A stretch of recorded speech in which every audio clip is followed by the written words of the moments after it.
Senator Cassidy. Thank you. I'll try and restore a little calm here. And I'm approaching this as a doctor, not as a senator. I am concerned about children's health, seniors' health, all of our health. And I applaud you for joining the president in a call for radical transparency. Thank you for that. I said yesterday, I believe it, that President Trump deserves a Nobel Prize for Operation Warp Speed. If he had been President Obama, he would have gotten it. But because of Operation Warp Speed, forcing the federal government to come to a vaccine development within 10 months when others said it couldn't be done, we saved millions of lives globally, trillions of dollars, we reopened economies, an incredible accomplishment. Mr. Secretary, do you agree with me that the president deserves a Nobel Prize for Operation Warp Speed? Yeah, absolutely, Senator. That was phenomenal. So let me ask you, but you just told Senator Bennett that the COVID vaccine killed more people than COVID. Wait, that was a statement. I did not say that. Okay, then let me ask, because you also were Senator, I just want to make clear, I did not say that. We'll check the record. That's a question of fact. You also said that you were also, as lead attorney for the Children's Health Defense, you engaged in multiple lawsuits attempting to restrict access to the COVID vaccine.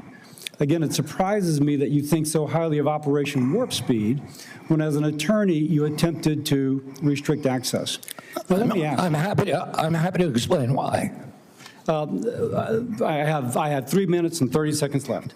All right. It also surprises me because you've canceled, or HHS did, but apparently under your direction, $500 million in contracts using the mRNA vaccine platform that was critical to Operation Warp Speed. Again, an accomplishment that I think President Trump should get a Nobel Prize for.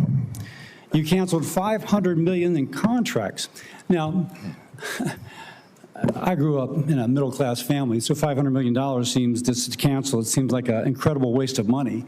But it also seems like a commentary upon what the president was attempting, what the president did in Operation Warp Speed, which is to create a platform by which to create vaccines. So this just seems inconsistent that you would agree with me the president deserves a tremendous amount of credit for this. Is this a question, Senator Cassidy, or is this a speech that you don't want me to answer? Because I want to answer that question. Please. If it's a question. But be tight, please. First of all, the reason that Operation Warp Speed was genius is it did something nobody had ever been done. I don't think any president but President Trump could do it. It got the vaccine to market that was perfectly matched to the virus at that time when it was badly needed, because there was low natural immunity and there were people getting very badly injured by COVID. But it was also brought in therapeutics like hydroxychloroquine and ivermectin and protocols for treatments. And there were no mandates. And then okay, I have another question, so please, about 15 That's when I began litigating against President Biden's mandates. Now, I'm sorry, let me go on because in terms you've of covered me the mandates canceling before. those contracts. I have limited time, Mr. Secretary, I'm sorry. You've called for, and rightly so, that we should restrict participation in agencies for those with conflict of interest. I would like to submit for the record a evaluation of the conflict of interest of those who are on the ACIP and the Vaccines and Related Biologic Products Advisory Board.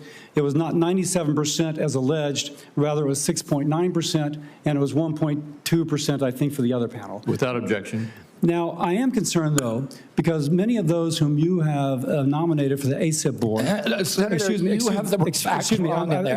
can I have my time back? Yes. Yeah.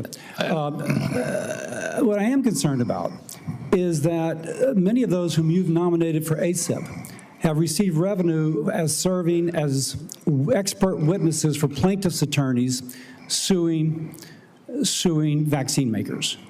Now, one of my colleagues in another setting alleged that you seem more interested in settlements than science.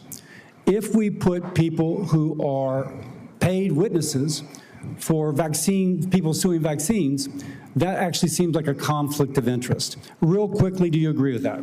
No, I don't. It may be a bias, and that bias, if disclosed, is okay.